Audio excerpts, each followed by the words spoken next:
Well, back at the fuel island again. Back in Toledo, Ohio, like I never left. We're at the TA in Toledo. You guys seen me here before. Just so happens this is the cheapest fuel place from here to where I'm dipping into Michigan, and then we'll get enough fuel to get us through the day. Still got that on us. You know what's disgusting is the fact that I'm okay or excited for paying $4.39 a gallon. Pump price is $5.17, and with our fuel card, we're getting it for $4.39, I think it said. Other than that, we actually are switching fuel cards, which should all be hopefully in the mail this week, and then got factoring and everything set up through the same company. And if all goes well, there'll be some endorsements for them. But I want to try the product out before I give my opinion. But let me get fuel here. We got about I think it's about an hour. I think we got about like 70 miles or so from here to our delivery. Then we come right back to where we are in this area and pick up 2 vans for my regular customer there in Western Maryland. Get those dropped off today and get home before probably before dinner time. Alright, so I'm dropping this Toyota off at this place called Vanguard Motor Sales. Is that what it is? Motor Sales? Yes. I might put up some of their inventory. Good thing I saw that sign, no trucks allowed on no cars on the street. I might put up some of their inventory after this. They have some crazy stuff here. Alright, here's Jason's tip of the day. I'm picking up from auctions that have off-site deliveries. Prepare and charge accordingly. So I've been to this place before that I've picked up. It's a tow yard. They just have enough storage as to where they can store vehicles for places like this is Ritchie Brothers. That's just like that J.J. Kane, that man lift I brought out of Florida. That was at an off-site location. Call ahead. Make sure somebody knows you're coming and see what their hours are. Everybody's got weird hours, especially in the towing business. B, have your gate passes printed out. I've got both mine right here. Have them printed out. Now, I've been to this location before, and I ended up leaving without the vehicle. What happened the last time was it snowed so much, and a van was blocked in, and they had no desire to get it out for me in a reasonable amount of time, and told me I would have to come back later, and that just didn't work out. So there's no snow on the ground, and they know we're coming, and we're only about 2 minutes away. So pull up here and see if we can actually get these out this time.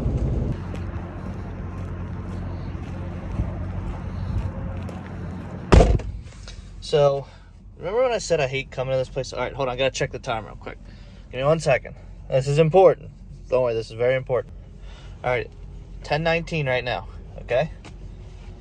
So, if you look on an Iron Planet release form, it says you must call Iron Planet Pickup Support to pick up your vehicles. Did that yesterday. All right, they tell me, it's off-site, correct? I'm like, yes. I was like, I have the address here. Can you verify that that's at this location? Yes, that's the correct address. When would you like to pick up? I said between 10 and 11 tomorrow. Perfect. They're like, we'll take care of it. That sounds great. Vehicles are all ready to go. I'm like, awesome. Okay. Shouldn't be any problem. I called ahead. Get here.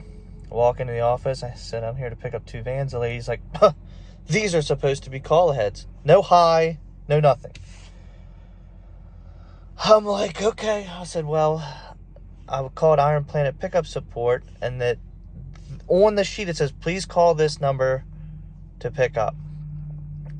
And they're like, well, you needed to call us direct. I said, the only thing I had was your address. I was told I needed to call this. It says on the sheet, I'm sorry, what do you need me to do? She's like, well, I need your license and copy of your insurance liability. I'm like, that's weird. So she was like, well, we're going to have to get these pulled out, and the vans are over there, back there behind the building, which is fine. And she was like, well, I don't know how long this is going to take us, and we do not assist with loading. I'm like, lady, why is it so hard to just be a nice person?